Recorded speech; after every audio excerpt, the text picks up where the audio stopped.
Kalau dibilang apakah era KOL call sudah bergeser? Yes, harus diakuin mulai bergeser. Makanya banyak artis yang sekarang kalah dengan KOC. Bukan influencer besar, tapi dia punya pengaruh lebih besar. Sekarang KOC sudah mulai dapat lagi tantangan, bukan tantangan ya, harus dilengkapi lagi dengan yang namanya KOX. Brand Boomcast. Halo, jumpa lagi bersama Sigi Mitra, pakar digital branding di dalam pembahasan branding di Brand Boomcast. Dan kali ini gue akan bukakan pandangan para pemilik brand. Apa itu KOL, apa itu KOC, dan saya ciptakan satu lagi ya, KOX. KOX ini nggak pernah dibahas, nggak pernah ada yang memperhatikan. Tapi saya ciptakan istilah sendiri yang harusnya nanti semakin viral. KOX. Ditanyakan lagi, mana yang lebih kuat? KOL atau KOC? Ada yang lebih kuat dari itu semua, namanya KOX. Key Opinion Expert. Kenapa kok ini saya bahas dan mungkin nggak banyak yang memperhatikan. KOX ini saya sebut adalah Key Opinion Expert yang powerful karena brand itu bisa memakainya sebagai strategi yang nyata. Dan brand itu bisa sukses kalau yang bicara itu expert. Apalagi kalau expertnya itu merangkap tadi, dia bisa sebagai KOL, dia bisa sebagai KOC. Jadi memang ini menarik banget ya. Jadi saya coba jelaskan, jabarkan satu-satu bedanya. KOL, Key Opinion Leader, itu adalah kita sebut aja influencer-influencer besar atau artis. Oke? Dia tuh artis, selebgram, YouTuber terkenal. Dibayar mahal untuk endorse produk. Tapi kenyataannya sekarang audiens mulai skeptis. Dalam hal gini, lu kan dibayar, makanya ngomongnya dilebih-lebihkan semua. Dan kenapa semua tuh kamu selalu bilang bagus, nggak ada yang jelek. Itu yang kita sebut KOL, Key Opinion Leader, yang banyak terjadi di dunia. Muncullah sekarang Key Opinion Consumer. Itu konsumen yang berpengaruh. Jadi gini, orang biasa tapi kasih reviewnya jujur dan viral. Gak sengaja ya viralnya, karena memang jujur. Dan mungkin dengan penyampaian yang sejujur-jujurnya makin viral. Nah, lebih dipercaya karena pengalaman pribadi. Kemudian kelemahannya apa? Ada lagi. KOC tidak akan berbagi pengalaman tanpa wawasan mendalam. Mungkin dia hanya bagian-bagian luarnya secara dia sebagai konsumen. Tapi dia tidak bisa meneliti lebih dalam lagi. Nah, yang saya bahas sekarang adalah KOX ini bakal tren nantinya. Pasti lebih tren. Key Opinion Expert. Jadi lebih ahli, kredibel, dan berpengaruh. Jadi ini orang yang punya keahlian dan pengalaman profesional. Kemudian bisa menganalisis produk secara objektif dan mendalam. Dan kemudian memberikan edukasi, insight, dan rekomendasi berbasis ilmu. Ada ilmunya. Bukan sekedar ngoceh-ngoceh, dibayar ngoceh baik. Atau dia hanyalah merasakan dan menurut pandangan dia yang bisa orang lain juga beda. Tapi ini benar-benar ada alasan mendasarnya. Kita kasih contoh ya. Gimana cara penerapannya di KOL, KOC, dan KOX. Yang sebenarnya saya ciptakan sendiri istilah ini. Misalnya di industri makanan nih. KOL atau selebgram akan bilang gini. Wah, ini enak banget guys. Langsung coba deh. Jadi enak nggak enak akan selalu bilang enak banget, lezat banget. Ini KOL. Kalau KOC, konsumen yang biasa review di media sosial, biasanya dia akan bilang gini.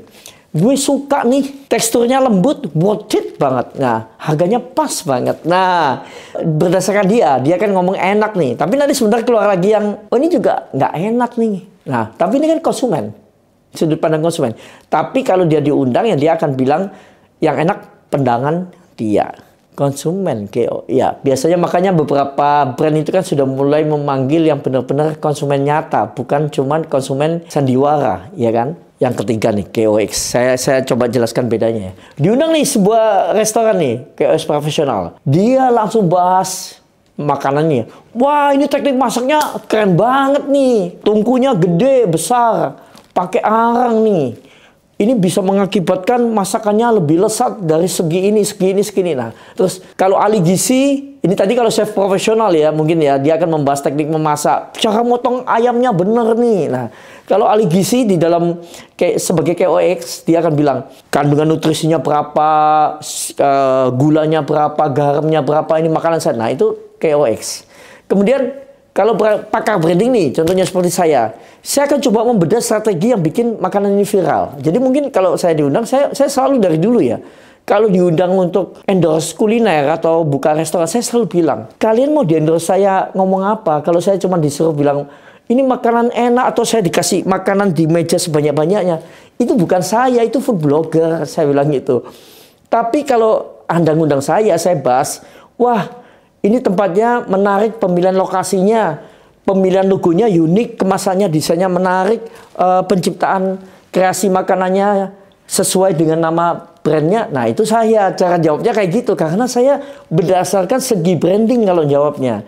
Itu KOX. Jadi KOX itu bukan cuma promosi, tapi membangun kredibilitas dan edukasi. Studi kasus nih ya, yang saya jelaskan ya, yang berhasil menggunakan KOX. Ya mungkin istilah ini belum ada di dunia, makanya saya ciptain. Beda sama KOL biasa, beda sama KOC biasa. KOX ini, kalau kita tahu Sensodyne, tahu nggak odol itu? Dokter giginya itu sebenarnya KOX. Kenapa berhasil? Karena Sensodyne menggunakan dokter gigi dalam kampanye mereka. Dan iklan mereka cuma bilang apa? Bukan cuma bilang ini bagus, tapi iklan-iklannya dokternya menjelaskan bagaimana pasta gigi ini bekerja untuk mengatasi gigi sensitif. Hasilnya meningkatkan kepercayaan konsumen dan dominasi market di kategori pasta gigi sensitif. Kita coba buka lagi yang lainnya. CeraVe, pernah dengar nggak? Dermatolog sebagai KOX. Kenapa berhasil? CeraVe ini menggandeng dermatolog untuk membahas kandungan skincare mereka. Jadi konsumen lebih percaya karena bukan sekedar seleb yang ngomong, tapi dokter kulit. Nah, hasilnya CeraVe jadi brand skincare yang kredibel dan laris di seluruh dunia. Pernah di luar negeri tahu kalian Tefal and Chef Jamie Oliver? Ya, Chef Jamie Oliver. KOX dalam dunia kuliner ya.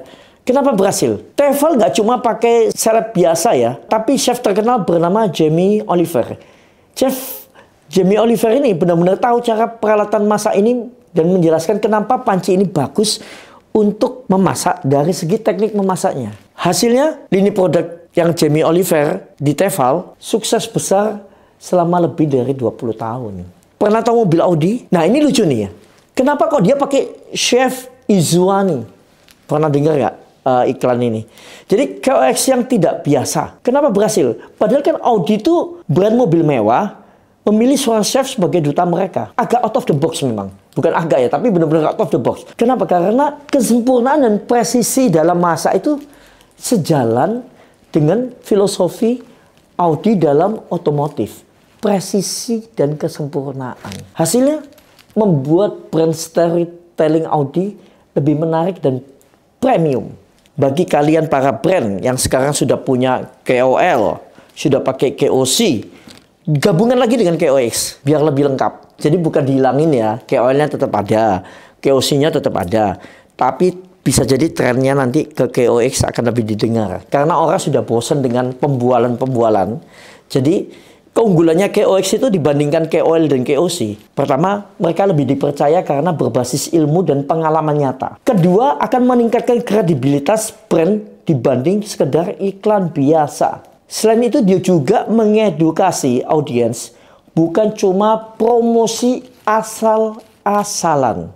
Jadi audiens itu lebih engaged karena mendapatkan insight berharga. Jadi ada ilmunya. Kesimpulannya, KOX ini prediksi saya akan menjadi sebuah game changer dalam branding dan dunia marketing.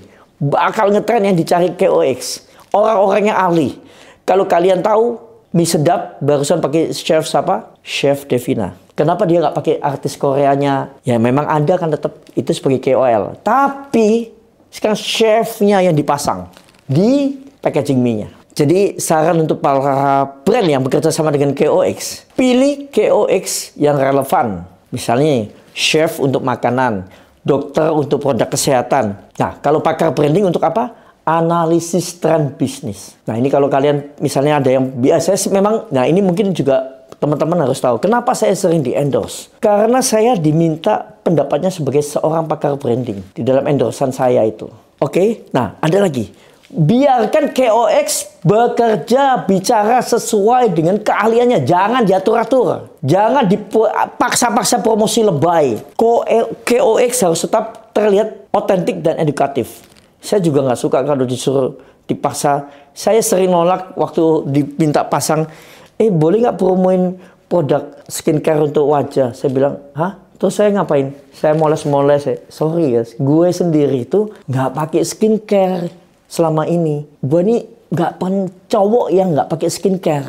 Jadi kalau saya disuruh pura-pura pakai gitu, itu bukan gue banget. Nah, itu contohnya kayak gitu tuh. Saya pakai cuma satu aja, dan itu cuman bukan skincare, cuman kayak supaya nggak kering aja. Tapi itu bukan skincare yang waduh sampai bertumbuk-tumbuk, bukan. Itu cuman apa ya, lidah buaya biasa gitu. Jadi gini, jangan diatur-atur karena mereka akan merasa kebingungan nanti dan nggak cocok dengan mereka, karena sebuah iklan yang terlalu diatur-atur bakal menjatuhkan reputasi mereka justru. Atau nanti KOX yang sudah profesional disuruh joget TikTok, astaga, ya kan, nggak semua orang cocok untuk joget TikTok, ya kan.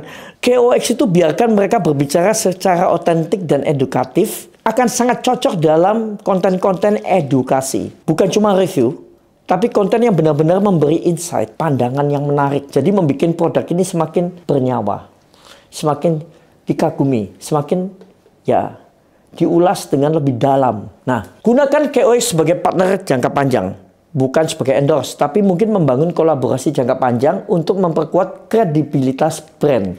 Nah, ini kenapa beberapa brand saya tahu kenapa kok harus ada chefnya, kenapa kok ke restoran itu kadang yang diangkat chef siapa, itu sebenarnya KOX. Kalian pernah lihat ada restoran saya memasang chef-chef dari luar negeri di restoran mereka, foto-fotonya, itu KOX sebetulnya. Kalau dibilang apakah era KOL sudah bergeser?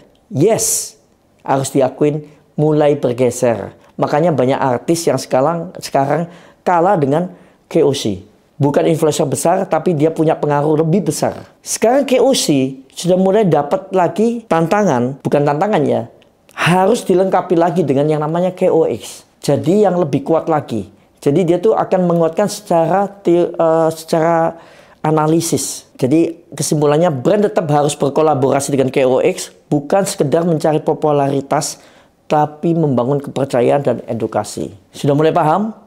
Silakan komen di bawah siapa KOX versi kalian yang paling kalian favoritkan. Pertanyaannya, menurut pandangan kalian, setuju nggak kalau KOX itu bakal lebih kuat dari KOL dan KOC? Silakan komen aja, bebas. Kalian nggak setuju juga nggak apa-apa. Namanya kita saling bercerita dan beradu argumentasi dan juga saling berbagi ilmu.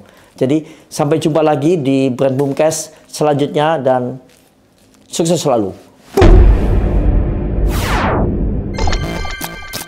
Brand Boomcast.